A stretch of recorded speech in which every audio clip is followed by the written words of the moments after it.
Yes, ma'am. I'm Kelly Glass. I'm from Yukon, Oklahoma, and I came all the way down here, and I'm glad that you are going to vote no on this bill. But what if another bill comes through that's slightly watered down, that doesn't have, 1,108 pages of all this stuff? And I did have one more question. I know that it had a question on there about employer-based, and you touched a little bit about that, about what would happen. Basically, everybody's going to go to the government plan because it's going to be cheaper. And that will leave us, like I work for a small business and I'm a Medicare biller. And when I reviewed the bill, it kind of looked a lot like a Medicare manual, which scared me a lot because I do Medicare billing. And so I really worried about a lot of my Medicare patients because I don't want them to lose their benefits. And I know you're going to vote no for this bill, but it'll come back up. And other bills will come back up, and people in Congress, and Senate, or whatever they're called, are going to stick things in there. And they're going to keep spending our money. And like the other lady said, I have a 9-year-old son, and I worry now about what's going to happen to him. Basically, with the bailouts that you voted for, and Fallon voted for, and I think Cole is the only one who didn't vote for it, mortgaged my child's future. And I feel like a caged animal now. My freedom is going away, and I have to go to all these town hall meetings and take off work and fight for my freedom that you guys are up there in Washington just, you're talking and talking and talking, and nothing's been done. I have a 9-year-old son that I brought in this world, and I have a responsibility to take care of him and show him a life.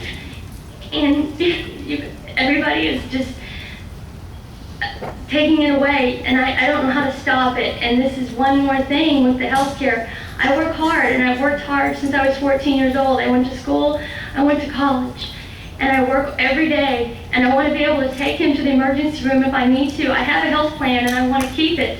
And I want to be able to take him to the emergency room if I need to. I want to be able to take him to the doctor I want to. And I don't want the government to tell me what to do anymore.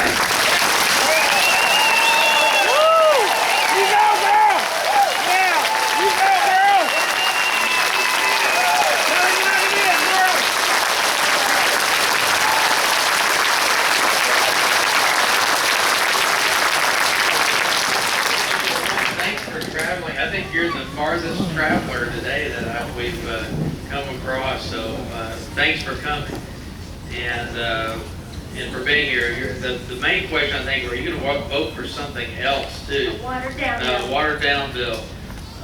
There are 5 bills that are out there right now. 3 of them are in the House, and then that becomes 3,200 basically what will happen. And then the Senate bill, there's one that's very much like the House. It's in the Health Committee. There is a bill that has yet to be determined. We don't know what's in it. There's in the Senate Finance Committee, Senator Grassley, who's a Republican, and Senator Max Baucus, who's a Democrat from Montana, have been talking quite a bit, have been negotiating. They've talked about these things called co-ops. It's something that I have not focused a lot of my time and attention on because I've been so focused on this House bill, reading the 1,000 pages and everything else. As I said before, I would like to support some kind of reform. If it is anything like tort reform, I've supported tort reform. Malpractice and, I've supported med-mal ever since I've been in Congress, so I've supported tort reform. Look at my record is clear on that.